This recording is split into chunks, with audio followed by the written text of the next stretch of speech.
Magandang araw po sa ating lahat mga ka-homebody. Ako po ay si Russell Estrada, isa pong OFW na kasalukuyang nagtatrabaho dito sa bansang Qatar. Medyo matagal na rin po ako dito sa Middle East. Mga mahigit isang dekada na rin po na nagipagsapalaran dito sa gitnang silangan. At ang una ko pong dahilan kung bakit ako lumayo sa aking pamilya ay upang mabigyan sila ng magandang kinabukasan. At isa din po doon sa dahilan ay upang magkaroon po kami ng sarili naming tahanan na hindi na po kami habang buhay ay mangungupahan, kasi napakahirap po ang palipat-lipat ng tahanan. Naranasan po namin na magpalipat-lipat ng aming mga tahanan dahil sa kami po ay nangungupahan lang. At marami pong beses na lumilipat ang aking pamilya, ang aking mag-iina, na ako po ay wala doon sa Pilipinas. So napakahirap po ang ganung sitwasyon. Kaya pinagsikapan ko po na magkaroon ng sariling tahanan.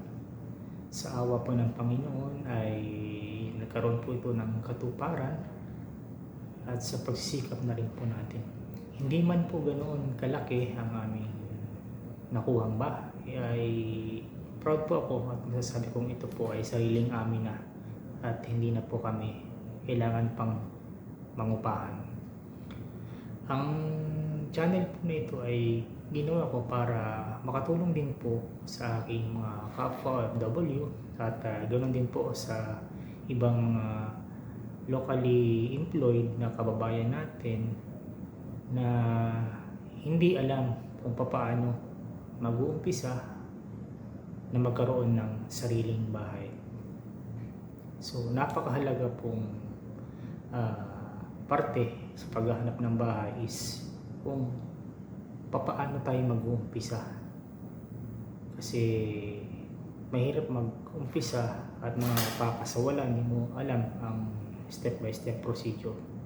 So dito po sa channel na ito ay akin pong i-share sa inyo yung naging journey sa pagkuha ng bahay.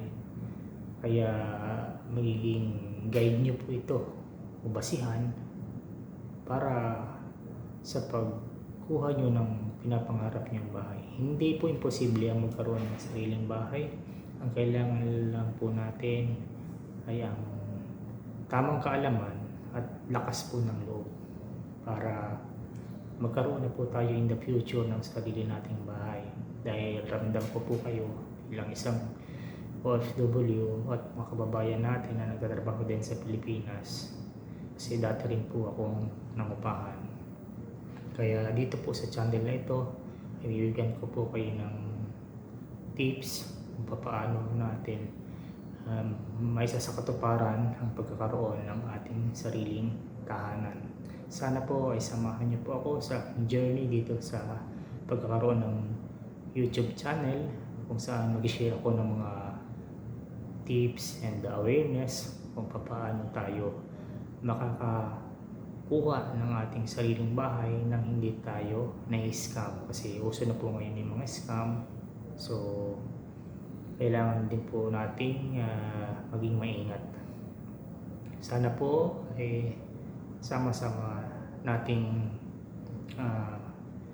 matutunan kung paano ang step by step pagkuha ng bahay, at i-share ko rin po dito yung iba't ibang mga tips na related po sa pagkakaroon ng bahay at sa ibang mga side hustles. So ito po ay ginagawa ko bilang isa ring side hustle sa pagiging ahente. Nag-ahente na rin po ako para matutunan yung tamang proseso, at ito po ay i-share ko po sa inyong lahat in the future po. So yun lang po sa ngayon mga ka-homebody, sama-sama po tayo sa mga magiging pag-upload ko dito sa YouTube channel ko ng mga tips and ideas on how to have our own house po. Maraming salamat po at mag-iingat po tayo mga kahong bali.